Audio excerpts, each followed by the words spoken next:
Tonight's class, if you have one, a weight of some kind, I'm going to be doing a slightly heavier weight for the standing exercises, or one of the standing exercises, and I've got a lighter weight for a couple of the ones on the floor. But if you don't have weight, it's not a problem, you can still do it. And if you only have one kind of weight, again, it's fine. It's just starting to add a little bit of weight to things. Even if it's like a water bottle, like a big water bottle with water in it, that's a weight. Okay, so we are starting on the floor in a shell stretch, actually. I've been liking this week. My floor is so dirty. Cleaners are coming soon, hopefully. Right, so we're in a shell stretch. If you want to have your elbows bent and you're quite in a relaxed position, then that's fine. If you want a deeper stretch, then you can bring your arms all the way down. The most important thing for me is that you're able to get deep breaths in. And as you are taking deep breaths into this position, think about those ribs expanding, but I also want you to think about breathing into your butt. It sounds a bit graphic, but think about the back of your ribs. So expanding at the sides, but also at the back, trying to breathe into the back of your rib cage. And direct that breath down towards your bottom, so that you're taking as deep a breath in as possible whilst keeping your shoulders and your chest relaxed. Because this is a great position if you ever get any sort of like coccyx pain, or you're just prone to being maybe a little bit tight, a little bit overactive in your pelvic floor. It's a great position to actually really get your breath down into your rib cage, relaxing that pelvic floor, which is why I thought we'd do it.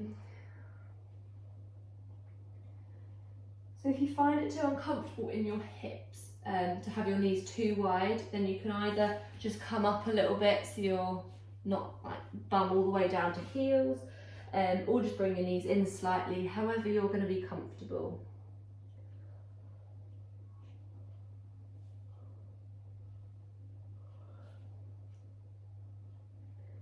A few more deep breaths.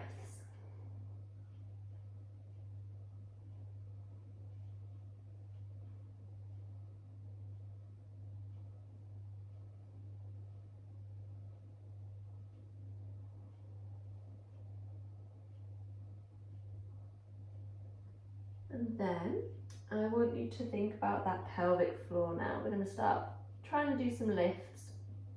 So on your next breath out, we are going to lift that pelvic floor. As you take a deep breath in, let go. So again, it's a slightly different position to do it in. Some people really like it because it's like, oh, I can really feel that, and others are like, I hate this position, why are we doing it? So, sorry if you're in the latter camp.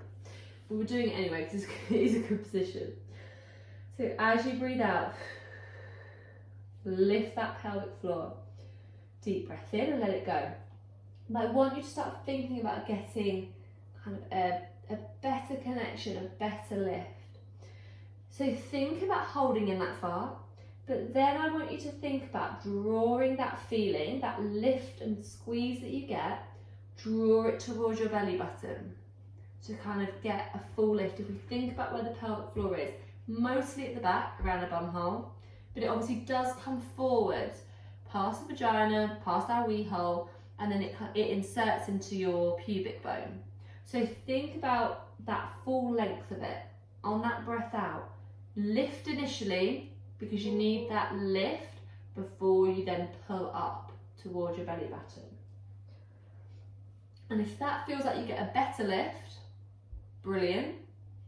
If you're like, it doesn't make a difference, then you're probably getting a full lift before. But for some people, it kind of helps build that connection. But we don't go into it too early because otherwise people just get really confused. As long as you're getting some sort of lift, you'll be getting benefit. By the point that we're all at, we need to make sure that we are getting that full lift, that full strengthening effect. Okay, we are going to, what are we doing first? We're sitting. So, come up and sit up for me. So, sorry, I have 3 ulcers in my mouth. Like, what is that about? I never get ulcers. I've got 3. really sore. I'm right, like the tip of your tongue. Absolute nightmare. And it's ruining my Lindor moment in the evening. That's what I'm mainly concerned about. It like proper stings, and I'm like, no, this is my enjoyable. I do enjoy my day. That's harsh. I do enjoy my day with my children, but nothing is like my Lindor moment. Anyway, we have got a weight. A water bottle, if it's just a pillow, that's fine. And then we're breathing out, lifting up. Deep breath in to come down.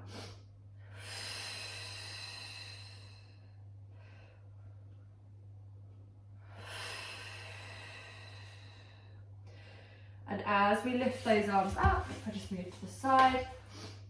Just make sure that we are keeping everything in line. We're not slouching as we come down. We're not arching in our back as we go up. There shouldn't be any spinal movement as we do it, because we're wrapping in as we lift those arms. Strong exhale, and you're probably doing it. Oh.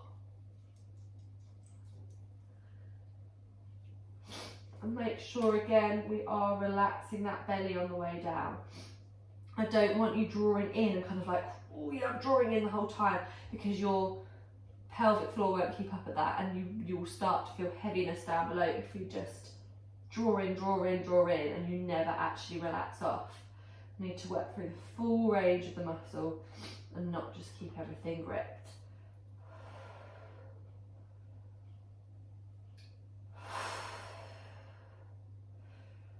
Couple more. Front again. I've also got hay fever. Today's not been my friend from a health perspective. From a head up, neck up perspective, the rest of me is fine. Last one, and we're going to leave the arms up at the top. We're then going to lean to the side, come up to the top again. Breathing in on the way down, out on the way up. It's not a big movement, particularly with the arms straight. But it's a really hard core exercise with the arms straight. If you just don't have that movement in your upper back to keep your arms there, if we're quite stiff, then do feel free to bring the arms down a bit. As long as the weight is above your head, it doesn't matter too much. It's a harder core exercise with the arms straight, but bent is fine too. And just make sure we're doing that strong exhale to get back up to the top.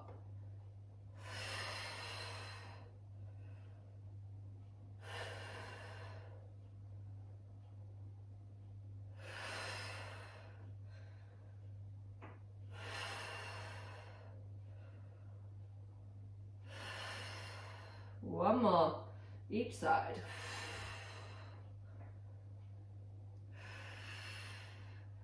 Okay, relax the arms down. We are now going to move, honestly, get tissue. We are now going to move onto our backs. So we are going to have a go at a sort of a diagonal crunch. So it's kind of a bit of a progression from a dead bug, but in a crunch sense rather than the lengthening. So, easier version. We're going to keep everything short. So we're going to have knees bent, arms bent. And we're going to try and bring elbow to knee, breathing out to crunch, alternating between sides. So if we bring the knee up quite a lot and just twist to the side, actually it's not too bad an exercise. It's a very regressed core exercise. So you put the other kind of shoulder, elbow down, and just lean forwards. To make it harder, we're going to try and lift up a little bit more. So we're kind of lifting the upper back off of the floor. If you want to make it harder, then you're going to inch the feet out so that you've got further to come, further to reach.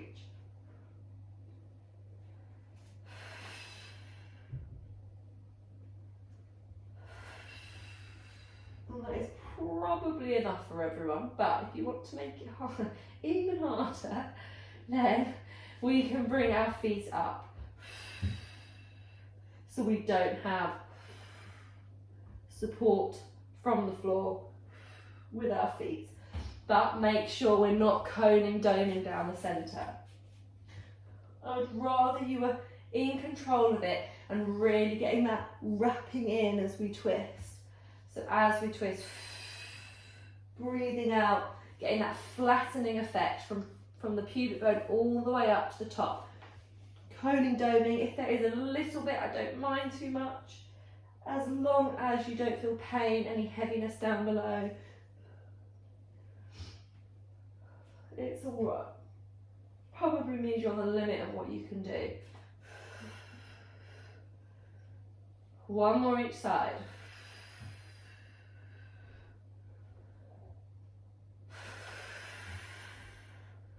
Perfect. And now we're going to do a bridge. So heels up towards you, and then bringing your pelvis back, breathing out to come up into that bridge. Now, we are going to try progressing towards single leg stuff. So can you lift one leg up, hold it there for a few seconds, take a deep breath in. As you breathe out, slowly down. Breathing out, just like you would on a double leg, but you're just on a single leg. Pop the other foot down, deep breath in. As you breathe out, use both feet to push you up into the bridge. Get to the top, deep breath in. Move on to the other leg. Breathing out. Slowly back down. So both feet on the way up. Deep breath in at the top. Move on to a single leg and slowly back down. And hopefully we are keeping the same form as we would do if we had both feet on the floor. That's what we're hoping for. The pelvis remains level. We're still keeping slow on the way down, keeping that pelvis tucked in till right at the very end. But it is a challenge on one leg. If it's too much to go down, then just practice marching initially. Just practice staying at the top on one leg, then put it down, and then do the other side. So just marching, try to hold for a couple of seconds before moving to the other one. If you're feeling really confident, you need to keep your form, keep your breath the same, deep breath in at the bottom. As you breathe out, tuck that pelvis in, see if you can go up on that side, deep breath in at the top, breathing out, slowly back down. But to do both ways on a single leg is much, much harder. One more on each side.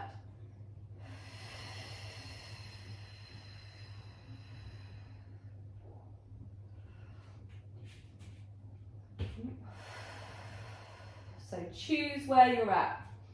We'll work towards the single leg. However, you should know, you should be able to do single leg bridges for returning to running, and 20 of them on each side in one go, to do 20 one side, 20 on the other. If you can't do that, your injury risk is higher.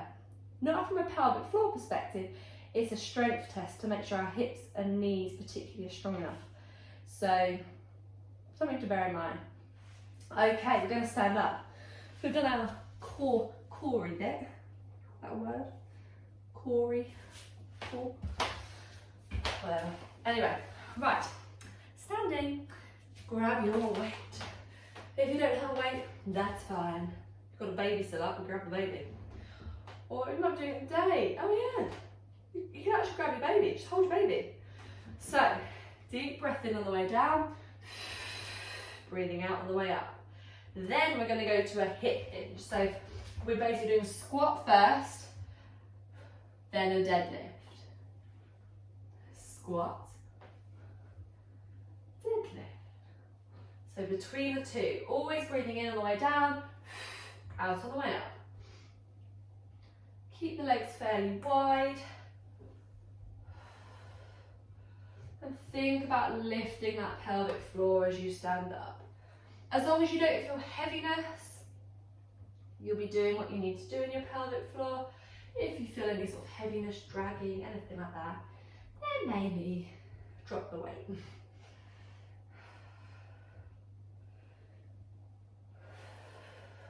Keep going. Not too many more.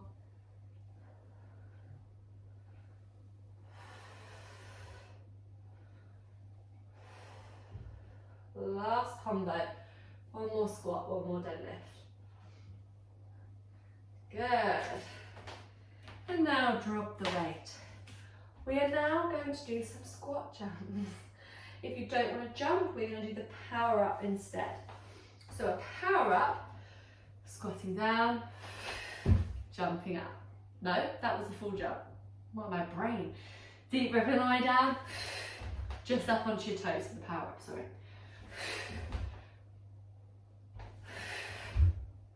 And do get the bump down as well, because that's what prepares you a little bit more for the impact. Power up, drop down. If you want, you're doing a full jump. Have a go at maybe one jump and then go back to the power ups. Just do what you want. 2 more. Good. Shake off the legs. We're going back to the weight.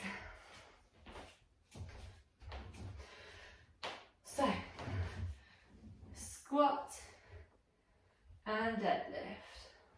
So it's really important that we do work a more knee dominant exercise like a squat, but we tend to do a lot of knee dominant squats. Squats, lunges, things like that. It's important to do things like deadlifts as well, because it's more of a hip pattern and gets into those glutes and hamstrings a bit more, that are really, really important for preventing injury, particularly in running.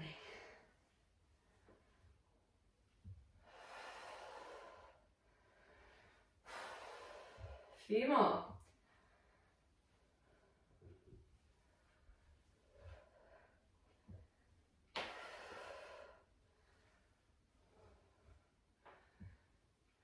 Starting to burn. Keep going. Last combo.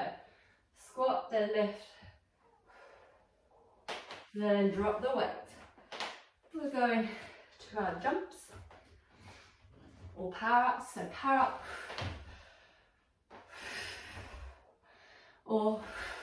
and when you first do it, bring your feet closer together so you feel like your pelvic floor is a bit tighter. And literally, even if it's just from here, do a little.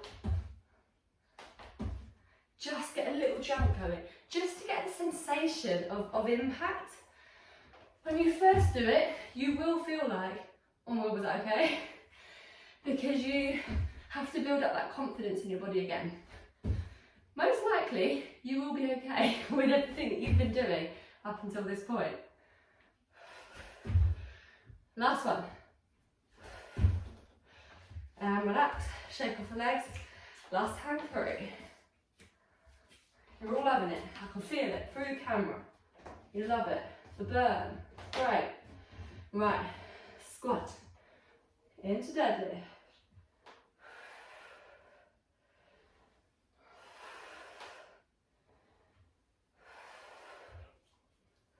I wonder if anyone else has been. Alex, I could ask you if you were here. I don't know if it's just me with the hay fever thing. I was really struggling around Audi. I was like, and nowadays you're really like embarrassed if you're like sneezing all the time. So I was like, you will, even though that's not even one of the symptoms of COVID. But anyway, yeah, nightmare.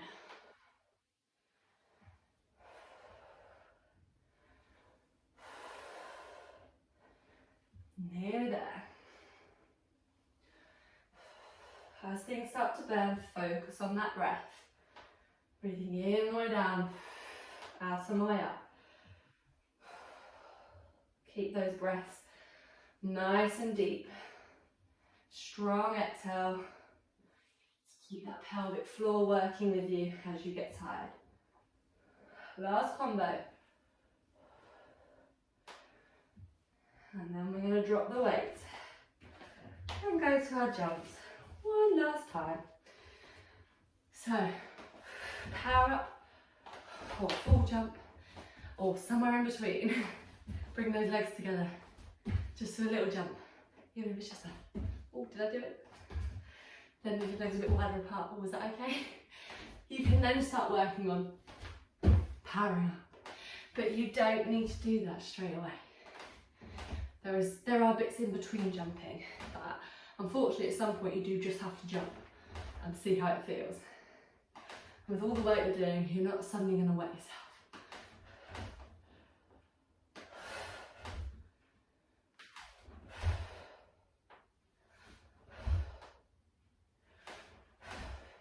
Two more. Last one. And relax. Shake off those legs. I'm going to come back and have a sit down. Whew. So, get yourself into hip open position for relaxation. Feet or soles of your feet together. Legs open wide, sitting wet, however you're comfortable.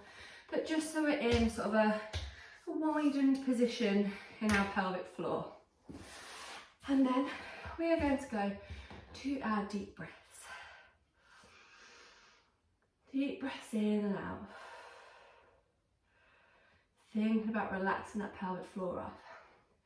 If you're quite new to the return to impact, you do have to be careful that we don't get overactive. The deep breathing will never not be a part of your exercise going forwards, I hope. Because the deep breathing is how we prevent that overactivity as we start doing harder things. Not even just in sport, not even like if you head back into the gym or running. You know, your babies are going to get heavier, like my lord. They get so heavy, don't they? And unfortunately, it's still quite a while before they don't want to be picked up anymore. Like, I've not got to that point yet with the toddler, who's nearly 3. They still want to be picked up. And so you are carrying around heavy weight, a lot. And doing a lot of manual stuff with buggies and household stuff. So it is really important we don't get overactive. And the only way we make sure we don't is by deep breathing. So focus on getting that rib cage nice and expanded. Really think about that base of the rib cage. Deep breath in and relaxing out. Relax that belly. If the belly's nice and relaxed, the pelvic floor will probably be following, most likely.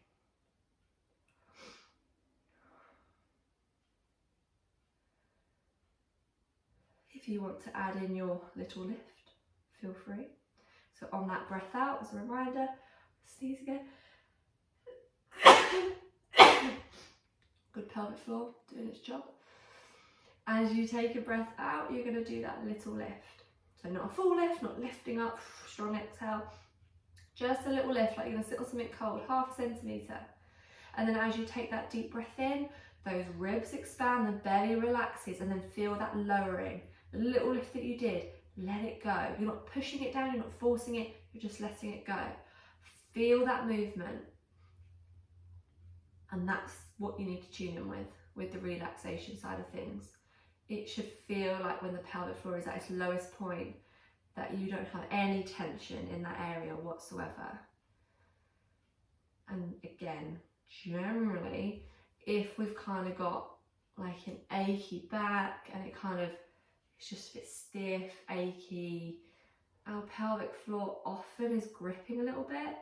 It can be causing the back pain. It might not be, but it will be feeding into it if it is tight. So doing some deep breaths, if you have backache by the end of the day, it's not a bad idea. Right, we're relaxed.